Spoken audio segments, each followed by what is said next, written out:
क्या करना है? खुश, बोलो, खुश रहना है। हाँ, मैं खुशी बांटने को बाबा के दूसरे शब्द कहूं, खुश करना है, जो थोड़ा कठिन काम है आजकल।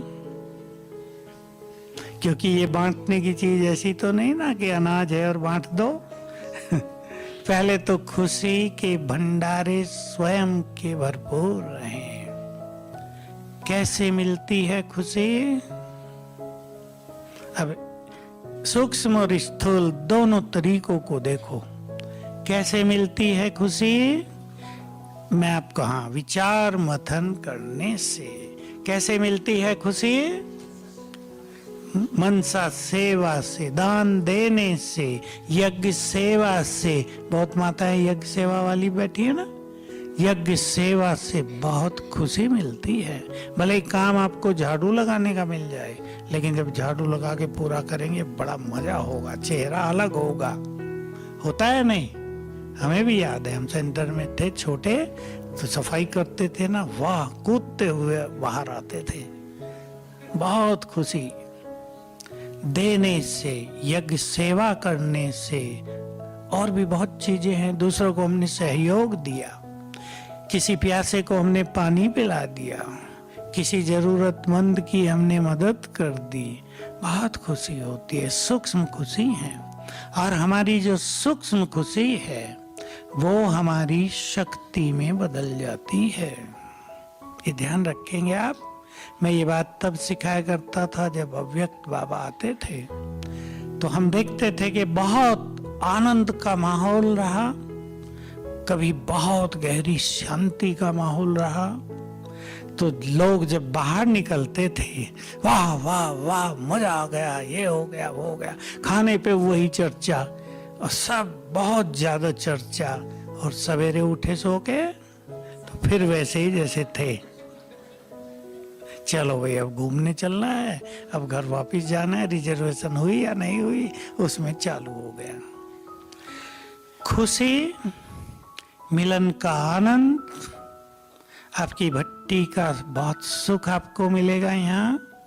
ये सब कायम रहे, ये सब हमारी शक्तियां बन जाएं, इसके लिए अंतर्मुखता के साथ चिंतन आवश्यक होता है। चिंतन से और अंतर्मुखता से वो चीजें समा जाती हैं अंदर में। ये सभी सदा ही याद रखेंगे। तो हमें खुशी का खजाना बहुत बढ़ाना है। अब सूक्ष्म रूप से देखो, सवेरे उठकर हमारा बहुत अच्छा योग होगा तो खुशी बहुत बढ़ जाएगी। और हम 5 बजे सो के उठे तो उठते ही क्या होगा? क्या होता है उठते ही? उठते हैं ना बहुत लोग 5 बजे, खुशी खत्म, अरे 5 बज गए, मिस हो गया, बाबा बुला ही रहा होगा, हम सोए रह गए, बाबा क्या कहेगा, देखा मैं सब कुछ देने आया, ये कैसे हैं सोए हुए। खुशी खत्म। माया से विजयी हुए, बहुत खुशी। और जरा भी क्रोध आ गया, एक बार क्रोध आ जाए तो सारा दिन की खुशी गायब। अनुभव होगा सबको, थोड़ा बहुत तो आ ही जाता है, किसी को कभी कभी आता है, किसी को रोज आता है, किसी को रोज भी थोड़ा कई बार आ जाता है। विजयी बनना है। मुरली सुनेंगे, बहुत खुशी होगी। खुशी का ही बहुत सूक्ष्म रूप है आनंद। 3 चीजों को जोड़ लेंगे, खुशी, ईश्वरीय नशा और आनंद। खुशी और नशा जब साथ चलते हैं तो खुशी लंबा समय चलती है। खुशी छोटी छोटी बातों से गायब नहीं होती। अब छोटी छोटी बातों पे ध्यान दें। आप सब जानते हैं, इनको इकट्ठा कर लें।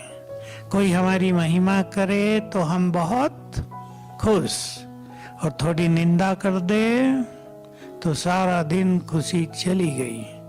उसके 2 शब्दों ने हमारे खजाने की चोरी कर ली। 2 शब्द केवल, तुम अच्छे नहीं हो, वो कह के चला गया, खुश हो गया, मैंने काम कर दिया आज अपना। और इधर कहाँ काम हो गया पूरा, खुशी गायब सारा दिन। क्यों कहा उसने, आने दो उसे मेरे से, मौका मिलने दो, बदला लूंगी उससे। चालू हो गया चिंतन, बहुत सुंदर। खुशी गुम, किन की नहीं गुम होगी,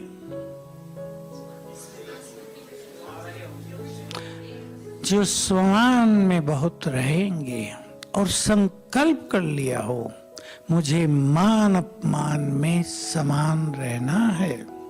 देखो बाबा ये बात हमें बहुत सिखाते हैं। और जब ये मुरली चलती आप ध्यान देंगे, बाबा एक बात जरूर कहते हैं कि मान भी मिलेगा, अपमान भी मिलेगा। जैसे सर्दी भी है तो गर्मी भी है, एक चीज नहीं होती, अपोजिट चीजें चलती ही रहती हैं। तो कभी हार भी होगी, जीत भी होगी, लाभ भी बहुत हो सकता है, कभी हानि भी हो जाती है। कभी हम अपने कार्यों में पूरे सफल होते हैं, कभी नहीं होते। ये खेल ऐसे ही चलता है द्वापर से, इसे हमें स्वीकार करना है और मन को तैयार करें कि मुझे इन चीजों में समान रहना है। तो हम अपनी खुशी को हर परिस्थिति में कायम रख सकेंगे। खुशी गुम होती है जब हमारी कामनाएं दूसरों से बहुत होती हैं, एक्सपेक्टेशंस बहुत ज्यादा, हम दूसरों की तरफ प्यासी नजरों से देखते रहते हैं। तब कामनाएं ज्यादा, खुशी उतनी ही कम। खुशी पूरी करनी है तो कामनाओं को कम करना होगा। जो जितना निष्काम वो उतना ही प्रसन्न। तो अपने पर विचार करना, सोचें, अपने को देखेंगे कि कहीं हमारे व्यर्थ संकल्प हमारी खुशी को छीनते तो नहीं है। कहीं हमारा फीलिंग का संस्कार खराब है या अच्छा है संस्कार, सबको ही आती है। किसी को ज्यादा, किसी की फीलिंग पर सिद्ध होती है। बड़े मूडी हैं, फटाफट मूड ऑफ कर लेते हैं। अब इन्हें मनाते रहो भाई, 2-4 लोगों को लगना पड़ता है उनके पीछे, मान जाओ मान जाओ। यार नहीं मानूंगी है नहीं, बच्चे करते हैं ऐसे ही आपके घर में, कभी कभी बड़े भी कर लेते हैं। फीलिंग जिसमें है वो कभी खुश नहीं रह सकते। इसलिए बाबा ने कहा था, एक ही बार कहा है, वो आपको नहीं पता है। हीलिंग माना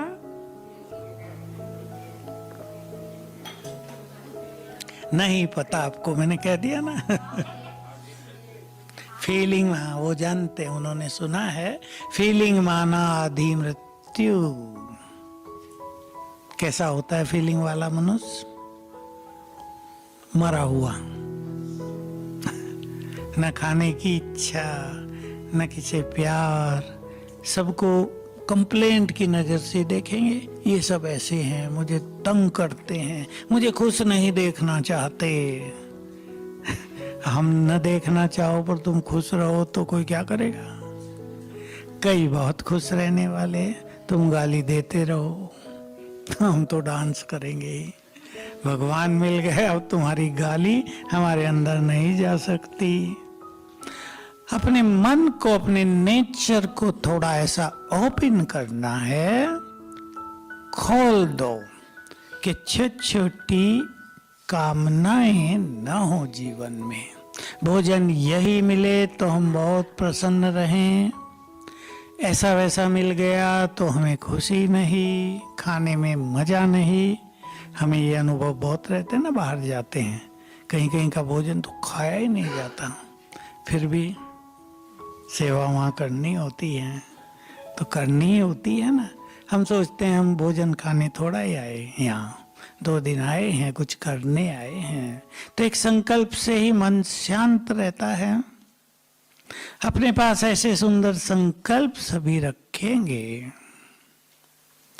जो हमें खुशी प्रदान करें। अब मुरलियों से सभी खुशी और नशे की बहुत सारी पॉइंट्स निकाल लेना, रोज की मुरली से अलग से लिखना। एक दिन जरूरत नहीं, आप भले ही 6 मास में इकट्ठी करो। बहुत अच्छी नशे की बातें आती हैं, जैसे आज कहा ना, तुम बहुत बलवान बनते हो। पीछे ऐसे ही मुरली में कहा था, तुम इस धरा के चेतन सितारे हो, तुम सितारों से भी महाबलवान हो। मुझे ये बात अब भूलेगी नहीं जिस दिन से सुनी है। सितारे माने ग्रह, तुम ग्रहों से भी महाबलवान हो। सोच लो, ये छोटी बात नहीं है। ग्रहों का असर तो सब पर पड़ जाता है, पर हम उनसे अधिक पावरफुल हैं। यदि हम इस स्मृति में रहेंगे, मास्टर ऑलमाइटी अथॉरिटी हैं, तो उनका प्रभाव कम से कम रहेगा। जो नष्ट करने वाला प्रभाव कभी आता है वो नहीं होगा, हम सुरक्षित रहेंगे। इसलिए हमारा सबसे बड़ा टाइटल, सबसे बड़ा स्वमान यही है। कौन सा? मैं मास्टर सर्वशक्तिवान हूं, माना मोस्ट पावरफुल। कई लोग इसका अर्थ भी नहीं समझते। मोस्ट पावरफुल, महाबलवान। हमारे मन में अथाह शक्ति आ गई है, ये मन की शक्ति है। तो हम सभी अपनी खुशी के खुद मालिक बने। कहा गया है कि चिंता रावण की बेटी है। प्रथम दृष्टि में ही यह बात पूरी तरह सही प्रतीत होती है, क्योंकि चिंता बहुत कुरूप होती है, परंतु फिर भी मनुष्य इसे छोड़ नहीं पाते, इसी से तंग होते हैं और इसी में ही उलझे रहते हैं। चिंता मनुष्य को बर्बाद कर देती है। रावण का सर्वशक्तिमान एक बेटा भी है जिसका नाम है भय। अगर कोई चिंता के चंगुल से निकले और ठान ले कि मैं निकल कर रहूँगा, फिर उसका यह भय उसके आगे आ खड़ा हो जाता है। चिंता और भय ये दोनों ही मिलकर मनुष्य को रावण का गुलाम बनाकर रखते हैं और निरंतर उसका शोषण करते हैं। भय कुरूप है जिसका मुख कभी मनुष्य देखना भी नहीं चाहता। यह छुप कर वार करता है और इसके वार को बड़े बड़े योद्धा बुद्धिमान भी पहचानने में चूक जाते हैं। इसका सांकेतिक चित्रण रामायण में रावण के सबसे शक्तिशाली पुत्र मेघनाथ के रूप में दिखाया गया है, जो अपनी गर्जना से सभी को भयभीत कर देता है। जीवन में सफलता पाने और रावण की जेल से छूटने के लिए भय पर विजय अनिवार्य है।